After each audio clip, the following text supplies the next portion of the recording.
winners? Let the pros show you how to make money. General Manager Al DeMarco, a regular contributor on Fox Sports, MSNBC, and Comcast Sports TV, brings over 25 years of handicapping experience to the table.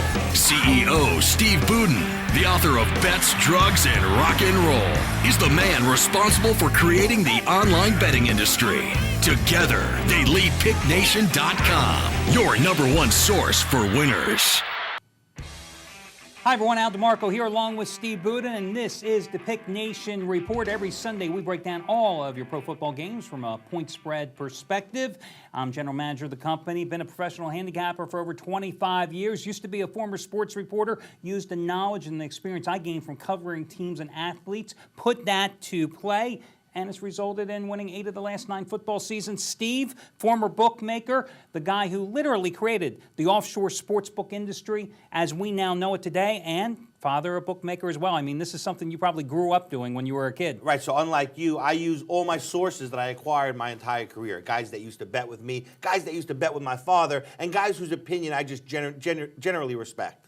Okay, hey, look, and you can't go wrong. I mean, so far this year, coming into the week, 6 straight football winners to kick off the season from Steve's various crews and sources. And we're not done yet. No, I promise you, we're not done yet. If that's only week 1, 6-0, you can keep hanging on for the rest of the year. Hey, we're going to take some phone calls here in just a moment, but Steve, let's continue breaking down some of the games. If you missed any portion of the show, you can catch it all over on PickNation.com in its entirety.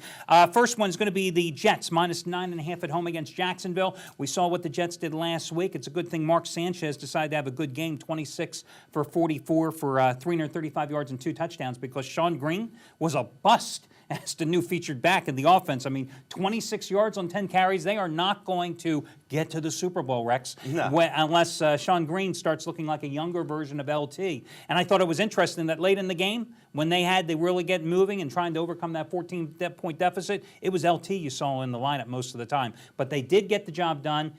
But they didn't win that game against the Cowboys. The Cowboys lost that game. Jets didn't even have a clue in that contest and how to stop Tony Romo. Romo stopped himself. Well, this was all about JETS, luck, luck, luck. I mean, at the end of the day, Rex Ryan, if you're out there, listen to me.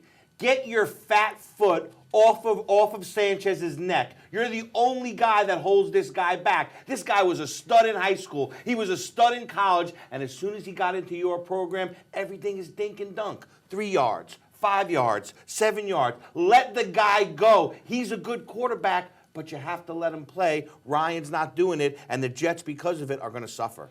I think, though, you have to go ahead and lay the points. I just don't see how you can take a Jacksonville team with Luke McCown at quarterback, an average wide receiver crew going against Darrelle Revis and Cromartie. I just don't see Jacksonville moving the ball. And we know one thing, the Jets can stuff the run. So Maurice Jones-Drew is not going to have a big day. I think you go ahead and lay the points. Yeah, I like the under 38 here because I think the Jets are going to stop them. Like you said, on defense, no way Jacksonville is going to be scoring. Jets, they may score 30, but at that point it's 30-0. It's still under. I can see the under in this one too. Buffalo and Oakland. The Bills a 3.5-point favorite at home. Both these teams with shocking first week wins. Ryan Fitzpatrick 17 for 25, 208 yards and 4 touchdowns, and a 41-7 win at Arrowhead Stadium against Kansas City. Team 364 total yards in that contest. Meanwhile, you had the Raiders open up a 16-3 halftime lead Monday night at Denver. 190 yards rushing. The defense came up with 5 sacks. If it wasn't for the fact they had 15 penalties for 131 yards, God knows what the Raiders could have done in Hugh Jackson's coaching debut. Interesting line. I think this is a fair price because, as I said, you had both teams that overachieved last week. So what do? You make it 3.5 and give the half to the home team?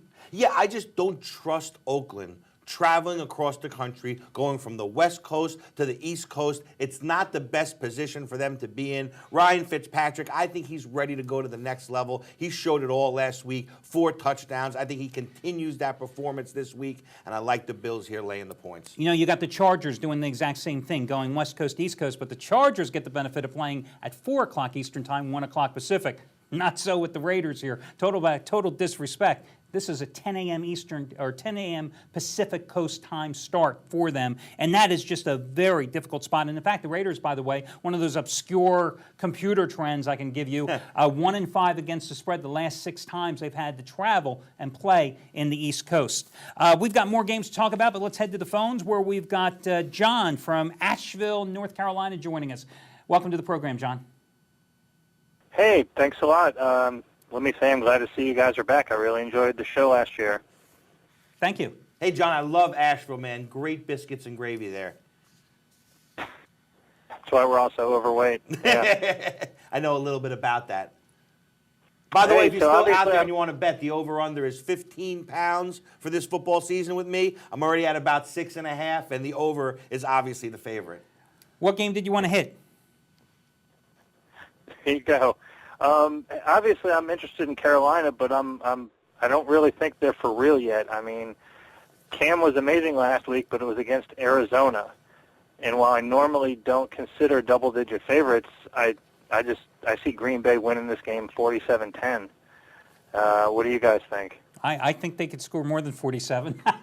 I mean, Carolina lost their top player, top defensive player, linebacker John Beeson, season-ending Achilles heel injury in that game as well against Arizona. And I mean, playing the Arizona defense versus playing Dom Capers' Green Bay defense, huge difference. I mean, the secondary, Charles Woodson is back there. Cam Newton's going to find, it's going to be hard to throw for 42 yards, let alone 422. Cam Newton's so impressive. What impressed me the most about him was not so much the yards and the passing. All that was unbelievable. Most yards for a rookie in an opening game ever in the NFL.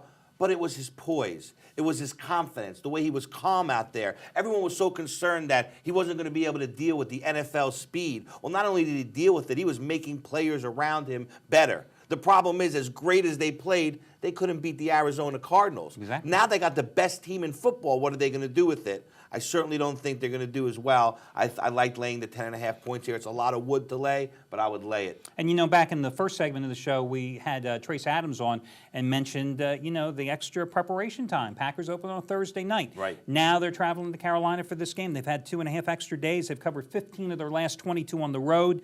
And after letting Drew Brees shred them, they're going to be focused on defense, and that's not a coach, that mixes words. He's going to be in there this week. He's going to be running them and making sure that they, focus on the D. Absolutely. Dom Capers is going to throw the kitchen sink at Cam Newton in this contest. Hey, next game we want to take a look at is going to be Arizona and Washington. There you go. The Cardinals did rally for the 27-20 win as a 7-point favorite against Carolina last week in Phoenix. Washington, we talked about it on the show. I thought the Redskins had a great chance against the Giants. Didn't think they'd win the game, but they did win the game, and they were impressive there. Now, first time during Mike Shanahan's tenure with the Redskins, they're actually a home favorite. Or Shanahan in his final years with the Broncos, I think, was like 3-17 the last 20 times they were a home chalk. Hopefully that streak will end here. Rex Grossman, criticized, but strong game, 21-34, 305 yards, 2 touchdown passes. The Giants couldn't even get the job done against that Washington defense. 1 for 10 on third down opportunities. And Brandon Jacobs and Amon Bradshaw, only 75 yards combined in that game. So the Redskins just played an all-around good game. Well, the turnaround that Shanahan promised is certainly arrived now. And I think, sometimes you get a few bad seeds in the locker room, and it changes the whole game. It changes schematically what the coaches are trying to do because there's so much interruptions. I think those bad seeds are out now. I think they improved on offense. I think they improved on defense. I think they're just going to be too much for Arizona to handle. Yeah, I agree with you. I say you go ahead and lay the cheap price at 4. I mean, we're not even talking 6.5. So right. Obviously the odds makers don't believe in Washington. But more importantly, I'm just a little surprised still at this number because to me, this is a number they're going, Kevin Kolb coming back to the NFC right. East where he interned with the Eagles to go ahead and grab the points because it's more than a field goal. Again, we talk about it all the time. I think it's a trap. I think the home favorite, even though home favorites did not fare well in week number 1, I think the home chalk is the way to go here. One thing we can also talk about is with this line at 4, if it's well within your bankroll, you may want to buy that half a point. 4 is a big number for buying on and off of because it comes out a lot more often than people really realize. Okay, guys, we're going to be back in just a moment breaking down more of your games here on the Pick Nation Report.